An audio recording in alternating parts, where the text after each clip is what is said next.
All right, today we're talking about slopes of line. So this is literally just a review from Algebra 1.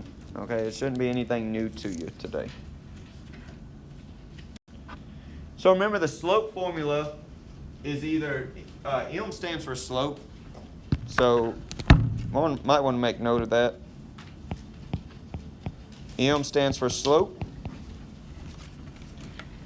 And then one way we can look at it is it's the rise over the run. So it's the rise is the vertical, whereas run is the horizontal. So like if they give us a coordinate plane, we can just look at the rise over run. Count how much does it go up and down, how much does it go side to side. And then we can use the formula y2 minus y1 over x2 over x minus x1. That's if they give us just coordinate points. Okay? All right. Has anybody ever seen Mr. Slope Guy? He looks like he got beat up. He looks pretty sad. Like he doesn't look like he's really enjoying life too much. But nonetheless, he's here to help us, right? What a guy. Okay. So Mr. Slope Guy, he's here to help us with positive and negative, undefined and zero. Because if you were to look at a slope and look at it from left to right, just like you read a book, you read left to right, look at slope left to right.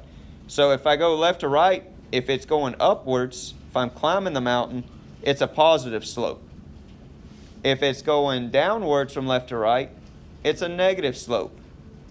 If it's perfectly vertical, it's undefined. His nose is like a U, right? Undefined.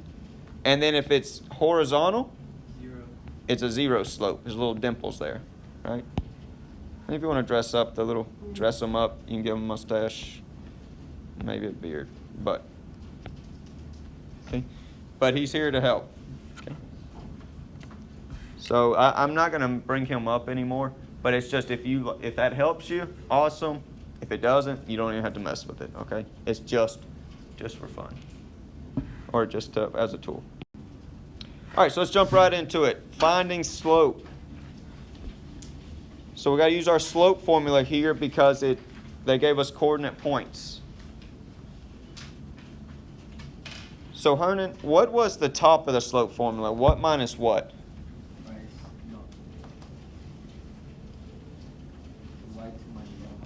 Y2 minus Y1. And then Brady, what was the bottom? X2 minus X1. All right, we've seen this a lot so far. X1, Y1, all that stuff. So let's label our coordinate points. X1 and Y1, X2 and Y2. And then we're just going to plug it in. Monica, what's my Y2? 6. Minus, Mandy, what's my Y1? 11. Angel, what's my X2? Negative 3. Minus Lucas, my X1? No, my X1. 12. Okay. And so you can put this in your calculator. Louis, 6 minus 11 gives me what on top? Negative 5. Jules, negative 3 minus 12.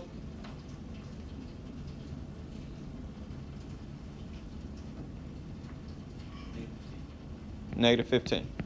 All right. Now, at this point, what we're going to do is we're going to reduce and leave as a fraction.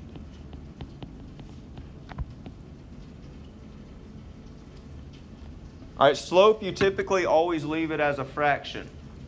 Okay, the only time it's not going to be a fraction is if it comes out as a whole number. You could just leave it as a whole number. But do not give me decimals on these. All right, reduced fraction. And remember, if you're using a calculator, the way you reduce a fraction is you hit math, enter, enter. Okay. So you do negative 5 divided by negative 15, and then hit math, enter, enter. And Roman, what'd you get when you did that? Okay, go ahead and do that real quick. Tell me what you get. Put negative 5 in the fraction. Well, you do -5 divided by -15, and then math enter. Yep, so positive 1/3. And that's your answer for those. Okay. All right, then the next one. M is equal to y2 minus y1 over x2 minus x1. And then label it again, x1, y1, x2, and y2.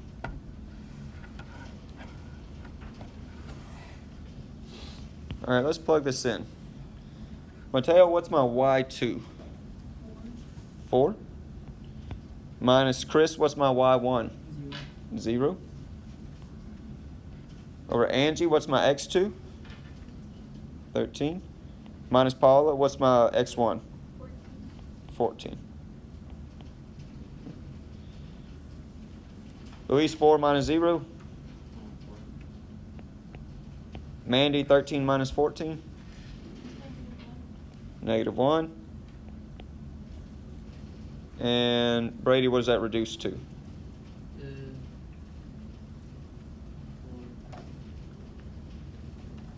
-4. So it becomes -4. So you can either leave it as a whole number, -4, or if you want to leave it as a fraction, you can say -4 over 1. I'll accept either of those answers. Okay? -4 or -4 over 1. And that's it with that one.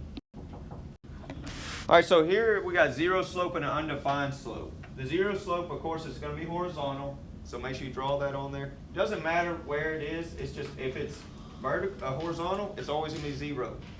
You also want to note, like when you're doing the calculations, if you get a 0 on top, it's going to be 0 slope. So an example would be like if you get, for example, 0 over 4 when you're doing the actual calculations, it's going to equal 0. And then if you get a 0 on bottom, whoops.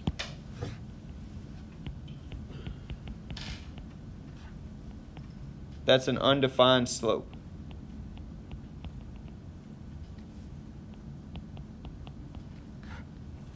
So an example would be if you do your calculations and you get 4 over 0, that's going to equal undefined. Okay, so 0 and undefined is your literal answer. So like on your worksheet, if you see one that is, you see it and it's just horizontal, there's no calculations, 0. Vertical, no calculations, undefined. And that's it on those.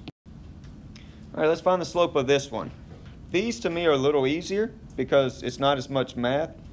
So remember, if there's a drawing, I can just do slope is equal to rise over run.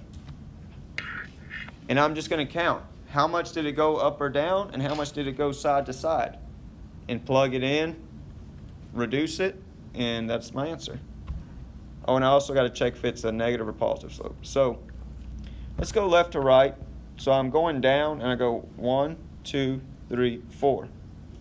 So 4 for the up or down. Remember, that's my rise. Make sure you label all this in your notes so that's easy to go back and reference. So the vertical is my rise is 4. Then I'm going to go 1, 2, 3, 4 is my run. Okay, so the side to side is my run, my up and down is my rise. So let's plug it in our equation here. My rise we said was 4. My run is 4. 1. Now, is this a negative or positive slope? Negative. Negative. It's going down from left to right. Make sure you take note of that. This is a negative slope. So if it's a negative slope, what do you think I need to put in front of that 4 over 4? Negative. Okay. If it's a positive slope, just leave it positive. Simple enough. So negative 4 over 4 reduces to what? to -1 or -1 over 1. I'll accept either of those. All right, last one. Find the steeper line. This is the only one that might be kind of new to you, or I guess it's got the most work to it. So I labeled the steps here for you. We want to find the slope of each line. We want to take the absolute value. Anybody ever heard of absolute value in here? All it means when you take absolute value is that you're going to make it positive. Okay, so if it's negative, say it was -3, absolute value of -3 is just 3. All it wants to do is just figure out what is the actual number. Okay, and then the bigger number is steeper. Now, what does it mean for it to be steeper? Like more up. So, like more, it rises quicker, right? So, if you're going to climb a mountain, would it be easier to climb a less steep mountain or a steeper mountain? Less steep. A less steep, right? It's the incline of it. Yep, it's the incline, the rate at which it goes up. So if it goes up quicker, then it's going to be a deeper incline. All right, so let's do this. Find the slope of each one is our first point. So label this one x1, y1, x2, and y2. All right, I'm just going to plug it in. My y2 is 2 minus my y1 is 0 over -1 minus 0. And Paula, tell me what you get when you plug that into your calculator and reduce it. All right, so we got -2. So now what we need to do is take the absolute value of this. So absolute value, the symbol looks like that when you take the absolute value. So let's make note of that. That's absolute value. Okay. So when we take the absolute value of it, -2 becomes positive because we're just making it positive. So then my answer is just going to be 2. Okay? Because we're not worried about the negative. Remember, when you're looking at the steepness of something, you don't care if it's a negative slope or positive. You're just looking at, does it rise or fall like really quickly? Okay? So we're just looking at that positive 2. Next, the next one is, let's do it, x1, y1, x2, and y2. Plug it in. Hernan, what's my y2? 3. 3. Minus Lucas, my y1? 4. Over Mandy, my x2? No, x2. -2. 2. Minus Paula, my x1? -5. -5. In class, that 2 minus -5 becomes what? Becomes a +5, right? Okay. So we do this, and Luis, what do you get when you do this? -1 over 7. -1 over 7. And what's the next step, class? Simplify what you can. Well, no, what's that called that we did above? Absolute value. Absolute value. So when we take the absolute value of -1 over 7, what does that give us? Positive 1 over 7. Positive 1 over 7. Okay. And now we're on step 3. We got to look at which one's the bigger number. 2, 71. Yeah, so 2 is, okay, 1 over 7 is less than 2. Now, if you're not good with fractions, you're not sure what that is, convert this one to a decimal just to see which one's bigger. How would we convert 1 over 7 to a decimal? Or you could just do, yeah, 1 divided by 7, right? Because a fraction is just a division. So what's 1 divided by 7? 0.14. Now you can compare 2 and the 0.14, and it's really obvious which one's bigger now, right? Which is 2. So which line is bigger then? Line 1. So line 1 is steeper because 2 is greater or larger than 0.14. Okay. On your worksheet, you only got to tell me line 1 or line 2, but I just want you to write it here so that you can go back and reference it. And that's all.